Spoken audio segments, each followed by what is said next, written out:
Today, we're talking inside the waistband holsters. Hey everybody, this is Alexander with Arrowhead Tactical Apparel, and welcome to our channel. If you're new to our channel, this is where you're going to find the latest and greatest on all Arrowhead products, including gear unveilings, use cases, and in-depth product comparisons. In addition, we also will use this channel to review products, accessories, things that we use in our EDC, things that we want to test and that we want to show you how well they perform. Our channel is going to be the best place to come to keep up with everything Arrowhead, so we hope you'll stick around. Now, let's dive in. We have three kinds of holsters to discuss today.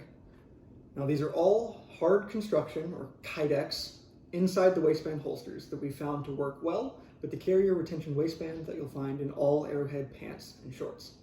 For each of these holster types, we're going to go over the pros and cons of each, talk about some use cases, and then I'm going to put them on so you can see demonstrated what it's like to wear each of these.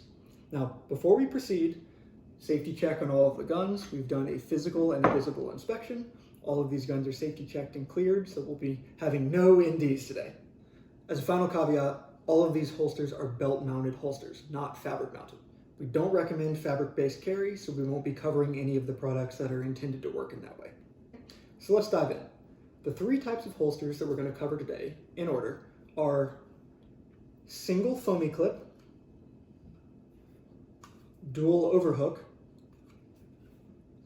and then sidecar. We have sidecar holsters both in dual overhook and single FOMI clip setup. As I said, we're going to go through the pros and cons of each of these, and then we'll demonstrate them more. So we're going to start with single FOMI clip, like this Covert IWB by Crucial Concealment. Now, let's talk about pros. Pros are, these are the easiest holsters to install or remove from your waistband. Now, additionally, they also provide you with the most flexibility for where you want to wear them around your waistband. Something like this will work for appendix, it will work for strong side, anywhere in between, you aren't really limited. Additionally, this is going to be the simplest kind of holster. There's not too much material to it, and as a result, an additional pro, they are widely available for nearly every common carry platform, and they're typically the most cost-effective way to carry.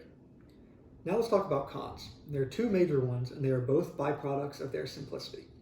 The first one is they offer the least retention, and that is holster to waistband retention of these options.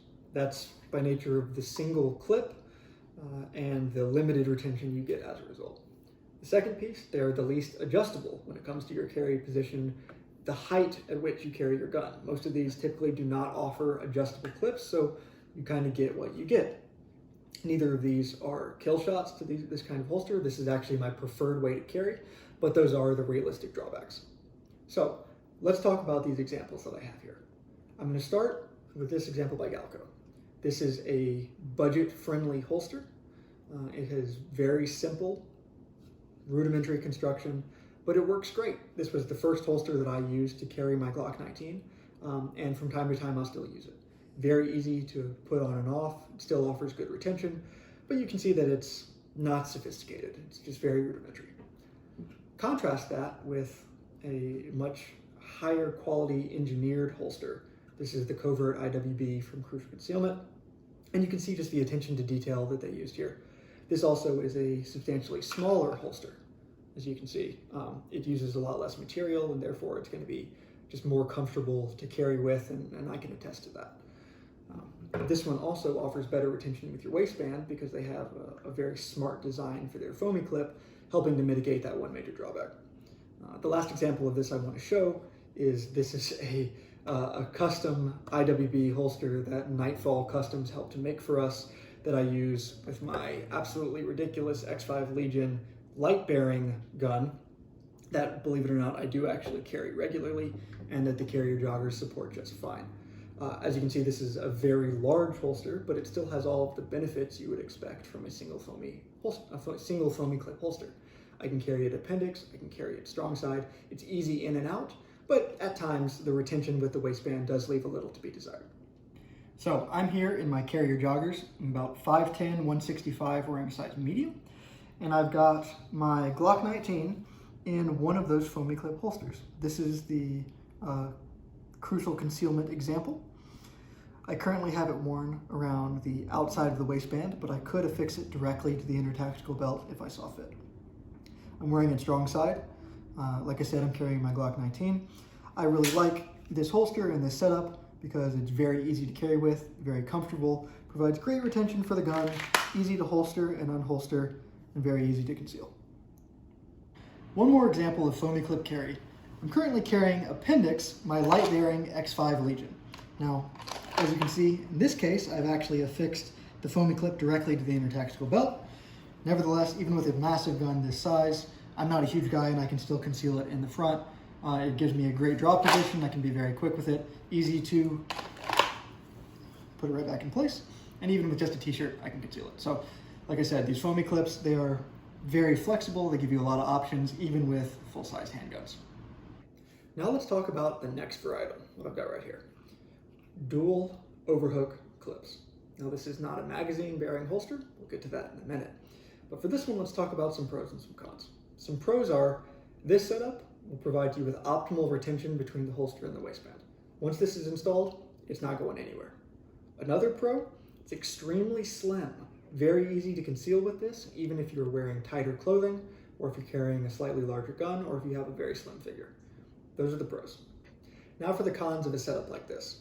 For one, they're typically more expensive than a corresponding single FOMI clip Kydex holster.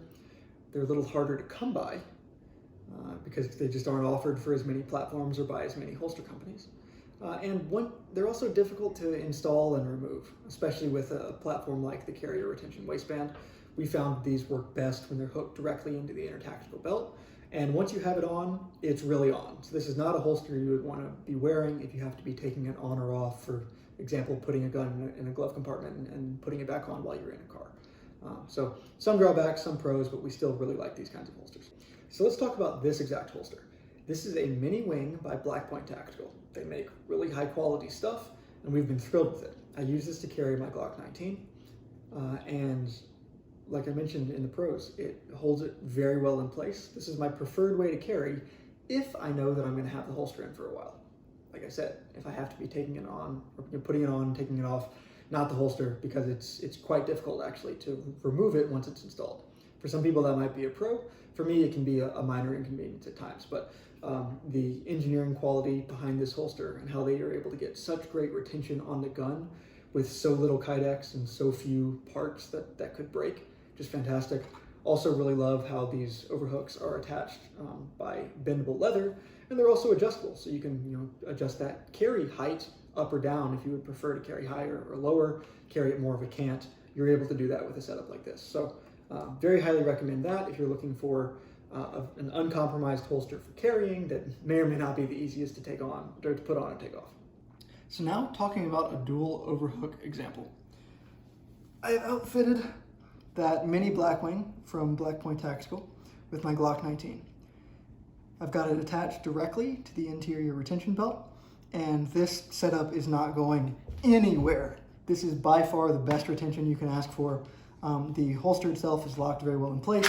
The gun has great retention to the holster. Super, super easy, very simple to conceal, incredibly comfortable. It's very slim, very sleek. But as I mentioned, if I wanted to take this holster out, I'm gonna be digging my hand in down there, trying to detach it from the retention belt, and Blackpoint Tactical has outfitted some really exceptional overhooks that do their job of staying in place. So really, to get this holster off, I basically have to take the pants off or remove the belt entirely. So this is a great setup if you're gonna be carrying for a whole day, don't need that spare magazine, or want to use either an additional magazine carrier or the magazine pockets that are in every carrier jogger, so that you can just have those right there on hand. But really like this setup. It just has, it's a little harder to get on and off. And just to demonstrate what I mean a little further about why this is so hard to get on and get off, you can see right there inside that metal clip that there is a tiny little piece of metal that sticks back up. And what that does is it captures the underside of the belt. So in order to get these off, you have to work your way down, get the belt to come off of that little piece of metal. I think I can get it to focus. There we go. And then you can pull it off. But really great design for making sure it stays in place. Really difficult for the operator if your belt's on the inside. And now for the third and final varietal, I want to talk about sidecar holsters. And I have two examples here, and they constitute my first pro. The pro is that you can find them in a lot of different varieties, whether you want all solid construction, whether you want plastic dual overhooks, if you want flexible construction, single FOMI clip.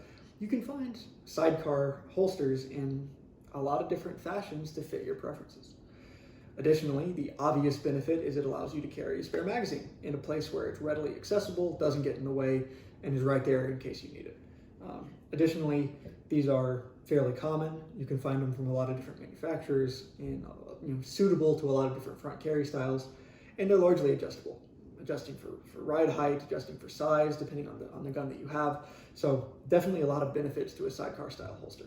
However, they're not without their drawbacks. First and foremost, they're just kind of bulky. Now, this is exacerbated by the fact that this holster is for a full-size FNX 45, but there's no getting around the fact that a magazine-bearing sidecar holster is just going to be bigger. The second, and probably most important drawback, is it limits your carry position. Sidecar holsters really only work for an appendix-style carry, so if you prefer strong side, you're going to want to be looking elsewhere. But those are the pros and the cons of that style of holster. So now I'm going to demonstrate some sidecar holsters being worn in the carrier joggers. Right here, I have that T-Rex arm sidecar with those dual overhooks for my FNX 45. You can see I have them installed over the waistband, but they clip very nicely over that 1.5 inch internal tactical belt to make sure that it's not going anywhere. And even with a full-size handgun and spare magazine full of 45 ACP, it's not going anywhere. Carrier joggers are more than up for the task. One thing that is worth mentioning, if you are going to carry in this setup, make sure that there is at least 3 inches between your clips in the front. The tactical belt has a buckle, and the buckle has to sit in between right up front there. So make sure you're leaving yourself enough room that the clips will be able to affix to the waistband and the buckle won't get in the way. Now with this setup, obviously you have the classic appendix draw position, very easy to use, very easy to reload, and even with this massive setup, can still be concealed fairly easily, even with just a t-shirt. And now, last but not least, wanted to show a compact handgun. We've primarily shown full-size and mid-size, but not everyone likes to carry something that big. So here is a sidecar setup with a single FOMI clip right there next to the buckle, but attached directly to the retention belt for a SIG P365. Now, I really like this setup because it is very lightweight. Obviously, it's not going anywhere. It's super rigid in place. You do have that spare magazine poking out right there, and it is incredibly concealable, just demonstrating one of the benefits of a sidecar holster with a smaller gun like that. A lot of practicality and still being able to pack a lot of firepower. So there we have it. Inside the waistband holsters 101. As always, this is just my subjective opinion.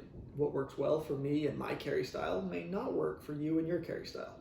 We encourage you to try a lot of different options, products, carry positions, find out what works well for you, and then practice so that you can get really good at it. For the best concealed carry apparel, come visit us at arrowheadtacticalapparel.com, and we'll see you next time.